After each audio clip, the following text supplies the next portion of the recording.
A powerful monster living down in the darkness growled in pain, impatient. That demon, that fiend, Grendel, who haunted the moors, the wild marshes, and made his home in a hell. Not hell, but earth. Then, when the darkness had dropped, Grendel went up to Herat, wondering what the warriors would do in the hall when their drinking was done. He found them sprawled in sleep, suspecting nothing, their dreams undisturbed. The monster's thoughts were as quick as his greed or his claws. He slipped through the door, and then there was a silence, snatched up by 30 men. So Herat stood empty and stayed deserted for years. 12 winters of grief for Hrothgar, king of the Danes, sorrow heaped at his door by Helforged hands.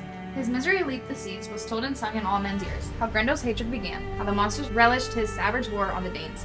So mankind's enemy continued his crimes, killing as often as he could. He never dared to touch the king Hrothgar's glorious throne, protected by God, God whose love Grendel could not know. So the living sorrow of Heathing's son simmered, bitter and fresh, and no wisdom or strength could break it. In his far off home, Beowulf, Hyglaic's follower and the strongest of the Geats, greater and stronger than anyone anywhere in this world, heard how Grendel filled nights with horror and quickly commanded a boat fitted out. I will go to that famous king, sail the sea to Hrothgar when help was needed. I will take the mightiest men I could find, lead them down to their boat, and take them down the distant Danish shore. Beowulf and his men sail over the sea to the land of the Danes, to offer help to Hrothgar. They are escorted by a Danish guard to Herat, where Wulfgar, one of Hrothgar's soldiers, tells the king of their arrival. Hrothgar knows of Beowulf and is ready to welcome the young prince and his men. My lord, the great king of the Danes commands me to tell you that he knows of your noble birth, and that having come to him from the open sea, you can come bravely and are welcome.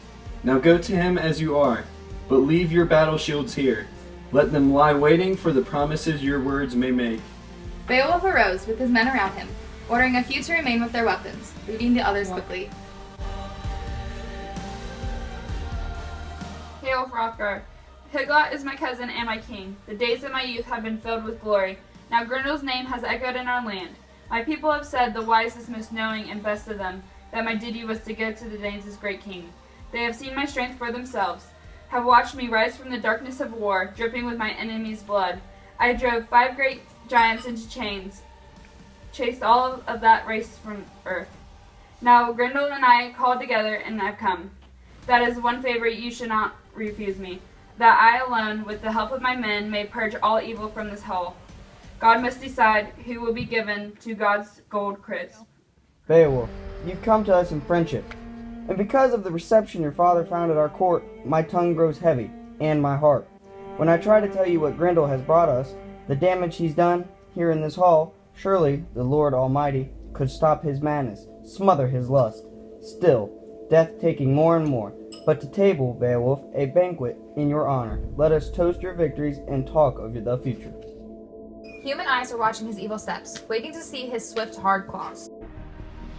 Out of the marsh, from the foot of misty hills and bogs, bearing God's hatred, Grendel came, hoping to kill anyone he could trap on his high trip to Herat. He moved quickly through the cloudy night, found Herat defended so firmly, his reception so harsh. Then he stopped, seeing the hall crowded with sleeping warriors, stuffed with rows of young soldiers resting together. Then he stepped to another, still body, clutched at Beowulf with his claws, grasped at a strong-hearted, wakeful sleeper, and was instantly seized himself. Claws bent back as Beowulf came up on one arm. But Hyglac's follower remained, remembered his final boast, and stand erect, stopped the monster's flight, fastened those claws. In his fists they still cracked. Clutched Grendel's closer, the infamous pillar fought for his freedom, wanting no flesh but retreat. Herat trembled, wonderfully built to withstand the blows, the struggling great bodies beating at its beautiful walls. Shaped and fastened with iron inside, its benches rattled, fell to the floor, gold-covered boards grating as Grendel and Beowulf battled across them. In the darkness, the horrible shrieks of pain and defeat, the tears torn out of Grendel. Grendel saw that his strength was deserting him, his claws bound fast, Hyglac's brave follower tearing at his hands. He twisted in pain, and the bleeding sinews deep in his shoulders snapped, muscle and bone split and broke. The battle was over. Beowulf had been granted new glory. Grendel escaped, but wounded as he was, could flee to his den, his miserable hole at the bottom of the marsh, only to die, to wait for the end of all his days. By a bloodthirsty fiend, no Dane doubted the victory.